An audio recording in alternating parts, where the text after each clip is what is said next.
Seja bem-vinda ao podcast Cristã Universitária, um podcast feito por mim para ajudar pessoas que estão passando aí pela trajetória da universidade, principalmente se for pública, para que ela não perca a sua fé. Bom, eu estou aqui começando, né, no vídeo, mas eu queria dizer que eu já comecei lá no podcast, lá no Spotify, então tem vários episódios lá, mas eu gostaria de ressaltar aqui alguns episódios sobre o Dia da Mulher. Hoje é o Dia Internacional da Mulher e eu gostaria de trazer aqui algumas das reflexões que eu tenho feito. Eu pensei assim, vou fazer uns 3 podcasts, mas na verdade saíram 5 podcasts sobre a mulher. Eu gostaria de trazer aqui, primeiramente, sobre as mulheres. Temos outros episódios e eu convido vocês a irem no podcast lá no Spotify para ouvir, para ver o que vocês acham, reter aquilo que é bom. Quero compartilhar, mas eu quero que vocês saibam, primeiramente, como é o meu posicionamento, para que vocês entendam e possam compreender o meu ponto de vista sobre tudo aquilo que eu vou falar, sobre tudo aquilo que aconteceu comigo. Então, primeiramente, hoje é dia 8 de março, Dia Internacional da Mulher, e eu parabenizo todas as mulheres. Dia da Mulher e não Dia das Mulheres. Meu Deus, por que que isso importa? Na verdade, importa porque quando a gente fala Dia das Mães, por exemplo, que está no plural, significa que eu vou fazer uma homenagem a cada indivíduo que é mãe. Então, eu faço homenagem para minha mãe, você para sua, né? A Maria para a mãe dela e assim por diante. Porém, quando eu falo, por exemplo, o dia da árvore, não é no plural, é no singular. Então, isso significa que essa data ela não existe para fazer uma simples homenagem ou só para, né, ficar ali paparicando com flores, com bombons, mas pode, tá? Porque a gente gosta. Eu, particularmente, amo rosas vermelhas. Mas é uma data que existe para que você faça uma reflexão sobre aquele tema, para que você debata aquele assunto. É um assunto importante, é algo político, onde você debate sobre a importância, a relevância daquele tema na sociedade naquele momento. Então, o Dia da Mulher, ele não é para ficar se não é para as mulheres serem homenageadas e simplesmente, nossa, que bonitinho, hoje é Dia das Mulheres, beijo. Não é apenas isso, mas ele é o Dia da Mulher no singular para que a gente reflita sobre o papel da mulher na sociedade. Quem é a mulher hoje? Quem é a mulher cristã hoje na sociedade? Então, lá no podcast, lá no Spotify, eu trago vários pontos um pouco mais elaborados, se você gosta de ouvir um podcast mais certinho, mais linear, tá? Mas eu gostaria de trazer aqui alguns pontos muito importantes. Um dos pontos importantes, e é 2 episódios que eu tenho lá no Spotify, que é Me Arrependi do Feminismo. Meu Deus, quando eu falo esse tema, eu posso trazer duas opiniões divergentes, 2 lados, né? Quando você é cinza, eu sempre brinco que quando você é cinza e você está em cima de uma superfície branca, você é preto. Se você está em cima de uma superfície preta, você é branco. Então, quando você está no meio termo, quando você tenta ser uma pessoa mediadora, uma pessoa minimamente sensata, você acaba sendo alvo dos 2 lados da moeda, né? Então, assim, se eu me arrependi do feminismo, significa que eu já me considerei uma feminista cristã. E isso vai trazer aí uma crítica por parte daquelas pessoas que são cristãs e que dizem não é possível ser feminista e ser cristã.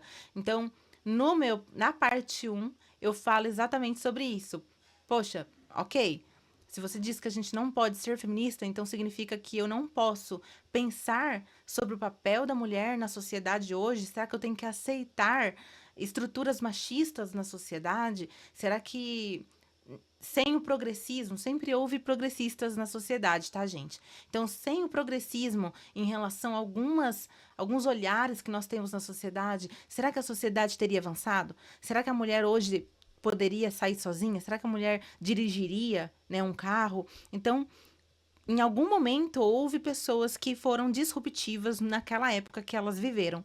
Então, será que a gente, como mulher cristã, nós temos que ficar caladas diante de qualquer atitude ou posicionamento machista na sociedade e dentro da igreja? Então, eu trago esse ponto, né? Vários pontos que ainda podem ser machistas e que nós devemos sim ter um olhar crítico sobre eles, né?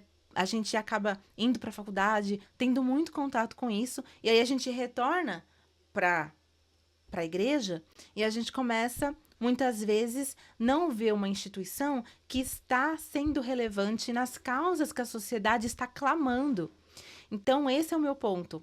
Como igreja, a gente precisa estar atento ao que a sociedade está clamando, porque a sociedade ela está clamando por justiça. A gente não quer ver mulheres morrendo, nós não queremos ver mulheres sendo privadas do propósito de Deus na vida delas, né? Então, o mundo ele tem um clamor e a igreja ela tem que atender esse clamor mostrando e apontando a Cristo. Então esse é o meu ponto. E aí na segunda parte desse podcast, Me Arrependi do Feminismo, é onde eu falo que Deus me chamou ao arrependimento, mais especificamente no ano passado. Então assim, foram mais ou menos quase 10 anos eu me denominando como uma feminista cristã por causas justas, por causas dentro da igreja. Eu sempre disse que Deus me permitia que eu sempre disse que eu me permitia ser feminista até onde a Bíblia me permitia, né? Então, obviamente, causas que a Bíblia sempre prevalecia, essas causas tinham uma importância menor. Então, nesse ponto, eu posso acabar desagradando as feministas que talvez estejam assistindo esse vídeo e fala, mas se você defende um ponto, você já é feminista, né? Então, e esse ponto, né, eu tinha isso como uma regra também na minha vida. Então, se eu estou defendendo qualquer ponto sobre igualdade das mulheres, então significa que eu sou uma feminista. E isso faz com que a gente fique presa no feminismo. E o feminismo, assim como outras ideologias, elas são um cavalo de Troia para o orgulho humano, o orgulho, o pecado de orgulho. Então, um pecado de orgulho semelhante ao de Lúcifer, tá? Aquele pecado de orgulho onde a gente tenta ter uma justiça esvaziada de Deus. Então, esse ponto é muito importante. Eu discorro nessa segunda parte do podcast Me Arrependi do Feminismo. Mas, deixando já claro aqui, eu mostro que não é porque eu sou uma mulher cristã ou uma mulher virtuosa que eu vou aceitar ser reprimida quando Deus me dá liberdade. Então, quais são esses pontos, né? E aí a gente fala sobre mulher virtuosa. Quais são as características de uma mulher virtuosa? O que a gente tem entendido hoje? A gente vê muitas páginas interessantes que falam sobre modéstia cristã, por exemplo, mas o sinal, o símbolo de modéstia cristã, qual tem sido? É usar saia, se vestir como uma princesa, é muitas vezes ser uma mulher troféu, e tudo bem, quem consegue ter esse privilégio de ser, mas, na verdade, a Bíblia ela não estabelece um padrão de feminilidade. E a partir do momento que a Bíblia não estabelece um padrão de feminilidade, hoje nós estamos muitas vezes tentando encaixar as mulheres num padrão só, aquele padrão princesa, aquele padrão onde ela usa saia, mas na verdade a gente pode ser feminina sim, ser uma mulher cristã genuína, sem estar num padrão de feminilidade, e eu também não digo apenas nas vestimentas, mas em relação a, a realmente discutir e debater, e não estou falando debater como uma luta ou para plantar discórdia, mas debater para a gente conseguir, né, mudanças reais na nossa sociedade, sempre apontando para a glória de Cristo. Então, por exemplo, que as mulheres tenham cada vez mais espaço de liderança dentro das igrejas e não apenas espaços reservados, como, por exemplo, ser tia das crianças ou ser uma irmã do círculo de oração, do grupo de mulheres. Muitas vezes parece que a mulher tem espaços reservados para ela e outros espaços não são tão acessíveis para que ela cresça. Então, a gente pode ter mulheres líderes de jovens, líderes de missões, líderes do grupo de visitas. Então, a gente pode ter mulheres liderando e a gente tem ainda uma dominância masculina por simplesmente costume, entende?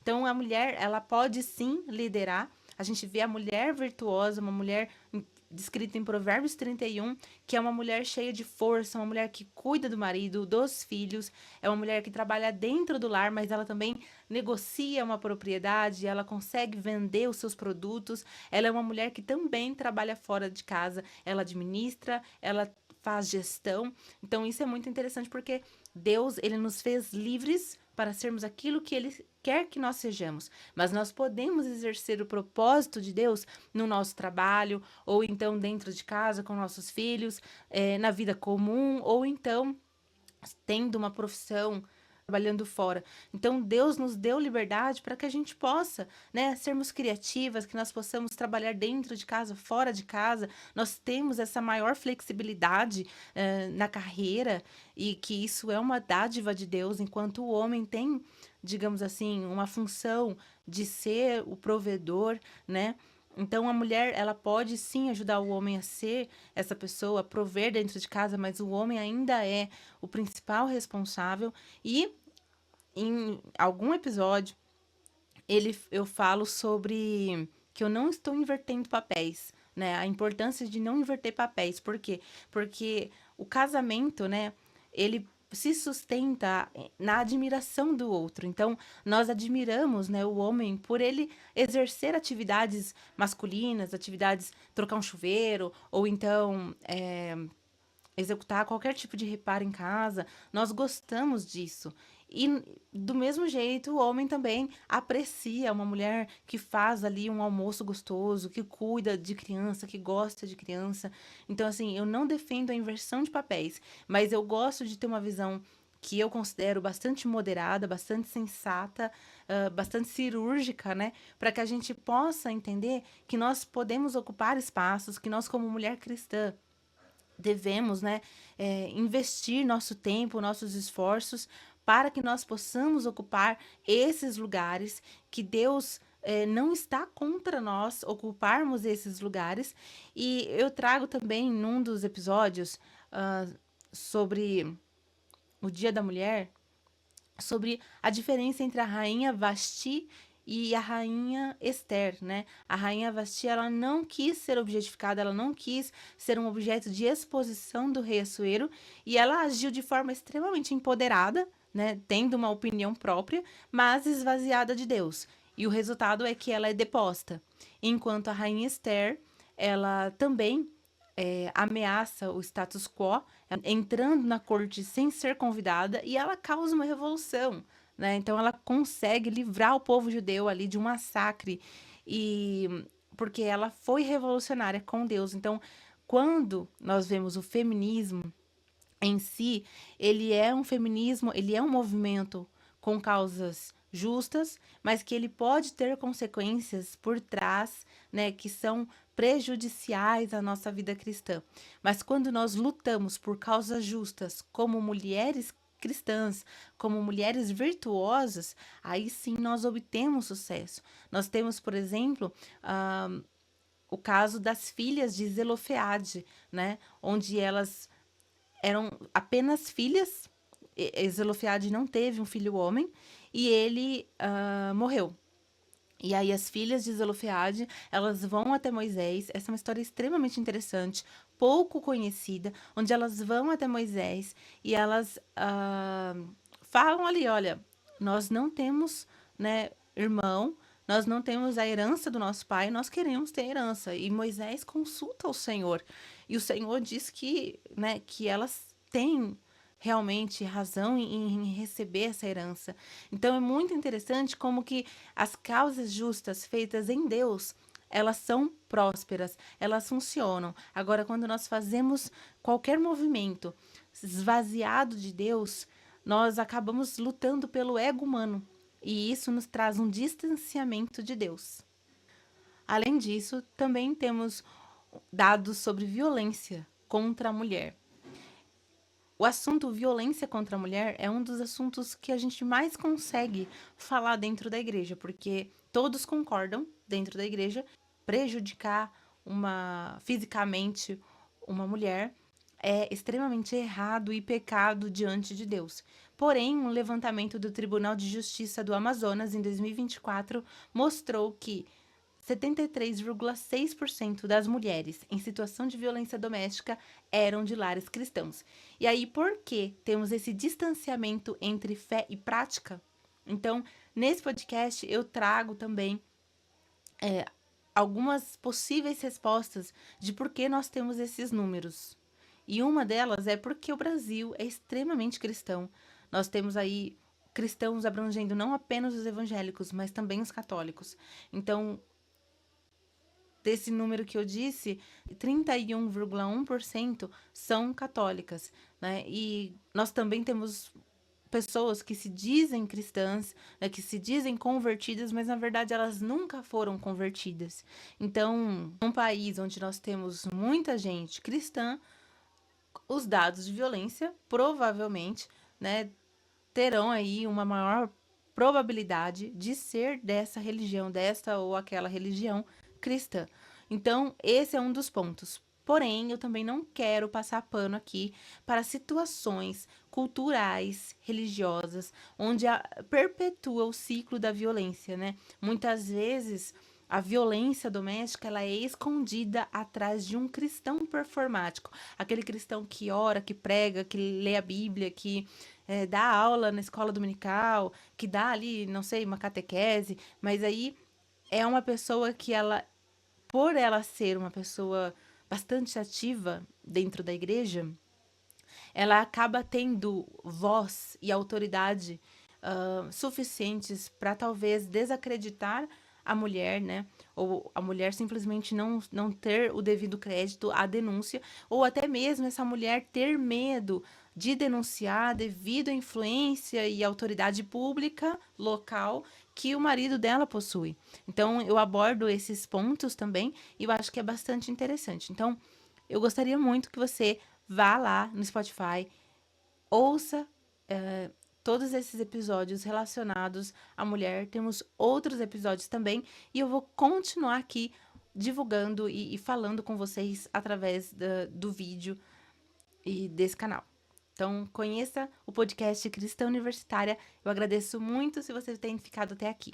Um beijo, um abraço.